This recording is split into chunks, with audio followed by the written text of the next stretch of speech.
Hello guys, in this class we are going to see the treatment of sprain, right? In the last class we discussed soft tissue injuries like laceration, incision, abrasion and contusion.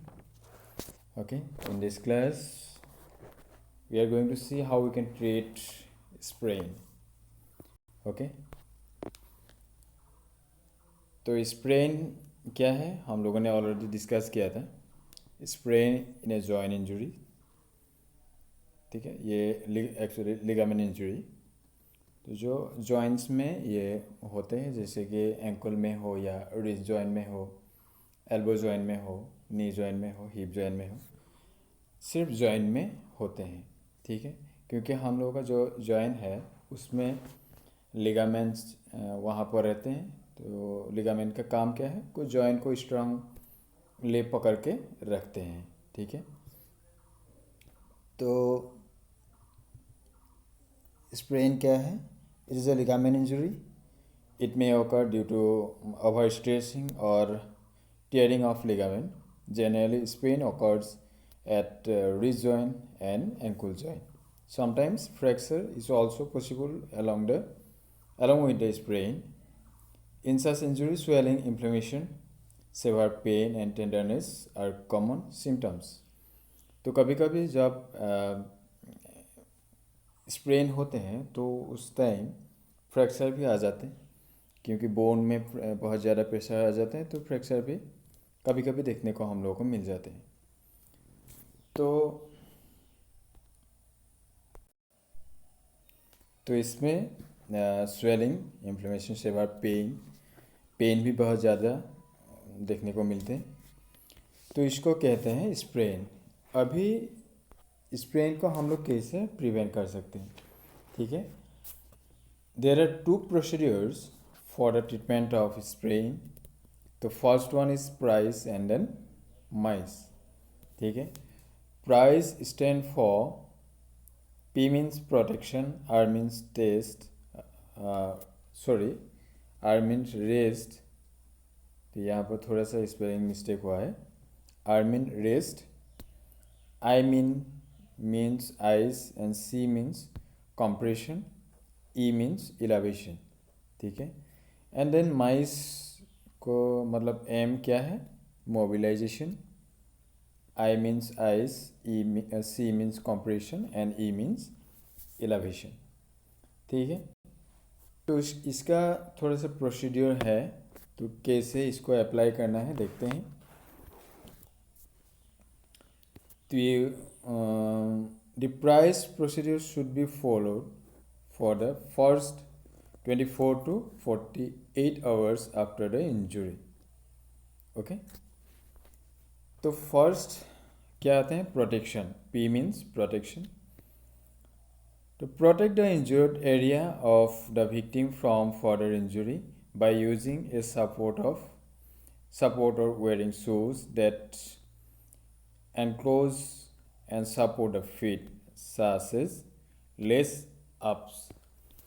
तो first क्या है, protection provide करना है उस जगह को जहाँ पर हम लोगों का स्प्रेन हो रहा है, वहाँ उस जॉइंट को हम लोग प्रोटेक्शन के साथ रखना है. ठीक है, तो उसके बाद आते हैं rest.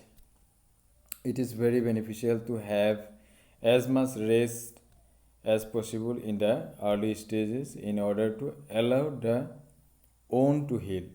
Avoid that temptation to move to injured part in order to see if it still hurts. So, for proper treatment, reduce the exercises and other activities completely and have complete rest. मतलब rest means जब sprain हो जाते हैं तो उस जगह को, उस जॉइंट को हम लोग को कम्प्लीटली रेस्ट प्रोवाइड करना है, या रेस्ट में रखना है उस जगह को, या उस जॉइंट को फुल्ली रेस्ट देना है.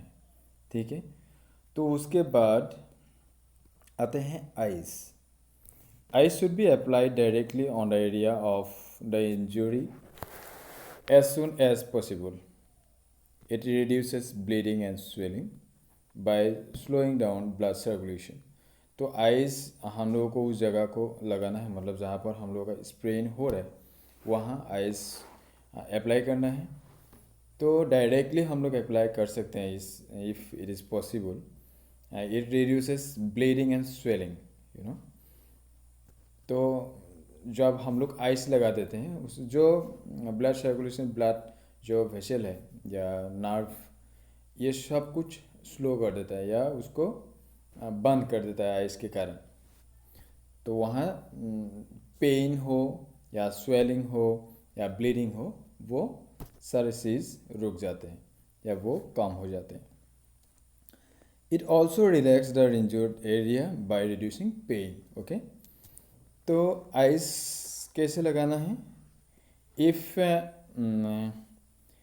एरिया इज स्मॉल, थोड़ा मतलब जहाँ पर हम लोग रिज जॉइन में हो तो वहाँ तो इतना ज़्यादा एरिया नहीं है, उसमें हम लोगों को क्या है 5 मिनट तक आइस लगाना है।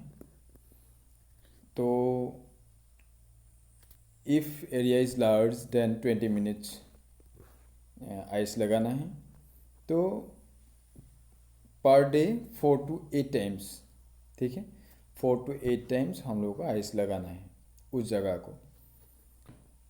To avoid cold injury or and frostbite, do not apply ice for more than 20 minutes, ठीक है। तो 20 मिनट से ज़्यादा आइस हम लोगों को अप्लाई नहीं करना है।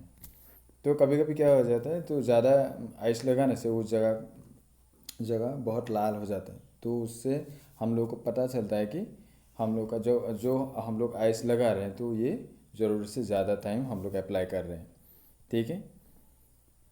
तो ये है फर्स्ट वन इज़ प्रोटेक्शन, तो उसके बाद रेस्ट, उसके बाद आते हैं आइस, ठीक है। तो उसके बाद आते हैं compression. Compression means compression of an injured ankle, knee or wrist helps in reducing the swelling as well as bleeding. It is best applied using a firm pad over a site of injury with a strap around it to hold in it in place.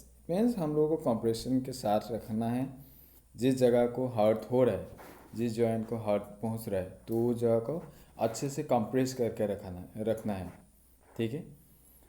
तो लेकिन जब हम लोग compress करते हैं, जब हम लोग बांध के रखते हैं उस जगह को, तो ये दिमाग में रखना है कि बहुत टाइटली हम लोगों को कंप्रेस नहीं करना है या पूरे लीम को हम लोगों को कंप्रेस नहीं करना है। जिस जगह पर हर्ट हो रहा है उसी जगह को हम लोगों को कंप्रेस करना है या बांध के रखना है, ठीक है।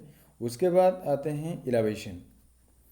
इलावेशन क्या है? मतलब जो इंजरी पार्ट हर्ट हो रहा है या जहाँ पर हम लोग का इंजरी हो रहा है, इफ़ पॉसिबल देन कोई भी पिलो लेके उसके ऊपर हम लोगों को रखना है। मतलब हार्ट हार्ट के जो लेवल है उससे थोड़ा सा ऊपर रखना है। उससे क्या होता है, स्वेलिंग कम हो जाते हैं या कभी कभी उसमें जो पेन है वो भी थोड़ा बहुत कम हो जाते हैं, ठीक है। तो नेक्स्ट आते हैं माइस। माइस मीन्स क्या है?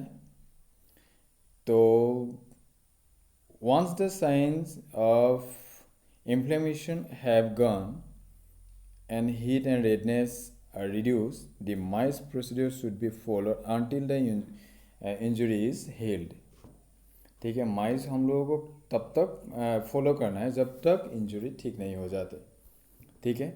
MICE means M means mobilisation, I means ice and C means compression and then E means elevation, ठीक है। मोबिलाइजेशन क्या है? It can be started by taking the injured part through its a full range of movement, ठीक है। Such movements should be avoided that cause pain, ठीक है। This will prevent wasting of the muscle through lack of use. If any movement is done easily, then try to increase the range of movement gradually. If the basic function of the injured part has been restored, start more exercises. It usually takes time for the injured part to get back to its normal strength. So only light and simple exercise should be done. तो mobilisation क्या है? तो हम लोगों को थोड़ा बहुत mobility क्या है, मोबिलिटी एक्सरसाइजेस, जैसे कि जो जॉइंट, जिस जॉइंट में इंजरी हुआ था उस जगह को, मतलब ये क्या है, पहले जो हम लोगों ने जब प्राइस देखा था, ये है फर्स्ट 24 to 45 आवर्स तक हम लोगों को फॉलो करना है, ठीक है। ये जो भी स्टेप हम लोगों ने डिस्कस किया था, और उसके बाद माइस ये तब तक यूज़ करना है या तब तक हम लोगों को फॉलो करना है जब तक ये ठीक नहीं हो जाते, ठीक है, जो इंजरी पार्ट है वो ठीक नहीं हो जाते। तो ये क्या है, जो भी हम लोग जगह को ठीक करने के लिए थोड़ा बहुत मोबिलिटी एक्सरसाइजेस करते हैं, कभी कभी ये ध्यान में रखना है कि फुल रेंज ऑफ मोशन के साथ हम लोगों को नहीं करना है, क्योंकि जो इंजरी हो रहा है ये तो इतना भी पॉसिबल नहीं है कि इतना जल्दी जो पहले स्टेट में था उसमें मतलब वो ही स्टेट में वापस से आ जाएंगे इतना जल्दी, ठीक है, थोड़ा तो टाइम लगेंगे ना। तो इसलिए जो भी एक्सरसाइजेस हम लोग करेंगे, थोड़ा सा धीरे धीरे जो सिंपल एक्सरसाइजेस है वो परफॉर्म करना है, जिससे जो जॉइंट मूवमेंट है, जो रेंज ऑफ जॉइंट्स का जो भी रेंज है वो थोड़ा बहुत इंक्रीज होने में मदद करता है, ठीक है। इसके बाद जब हम लोग ये एक्सरसाइजेस हो या सिंपल एक्सरसाइजेस हम लोग जब परफॉर्म करेंगे, उस टाइम कभी भी पेन हम लोग जब फील करेंगे या पेन आ जाने से हम लोगों को क्या करना है, इमीडिएटली एक्सरसाइजेस हम लोगों को स्टॉप करना है, ठीक है। तो पेन आ जाने से आ जाने के बाद उसके बाद हम लोगों को फिर से वो परफॉर्म नहीं करना है। जब भी पेन हम लोग फील करेंगे तो उसके बाद एक्सरसाइजेस स्टॉप करेंगे, तो जब तक पेन ठीक नहीं हो जाते, तो पेन 20 और 30 सेकेंड्स के बाद ठीक हो जाने से हम लोग फिर से परफॉर्म कर सकते हैं, ठीक है। तो उसके बाद आते हैं ice treatment. With ice should continue for about a week according to the severity of the injury. After approximately 4 to 5 days, heat treatments such as hot pads can be applied. It helps in stimulating the blood circulation to the affected area. तो हम लोगों को क्या है, up to 45, ठीक है, up to 48 hours हम लोगों को आइस यूज करना है या अप्लाई करना है। उसके बाद 4 to 5 डेज के बाद हम लोगों को क्या करना है, थोड़ा हीट जो हॉट पैड है, हम लोग थर्मोथेरेपी थोड़ा बहुत यूज़ कर सकते हैं। थर्मो मीन्स जब हम लोग गर्म, या हॉट पैड हम लोग जब यूज करते हैं, या हॉट वाटर जब हम लोग यूज करते हैं, तो उसको बोलते हैं थर्मोथेरेपी। क्रायोथेरेपी मीन्स जब हम लोग आइस लगाते हैं, या जो कोल्ड कोई भी ऑब्जेक्ट हम लोग जब यूज़ करेंगे घाव को या उस इंजरी को ठीक करने के लिए, उसको बोलते हैं क्रायोथेरेपी।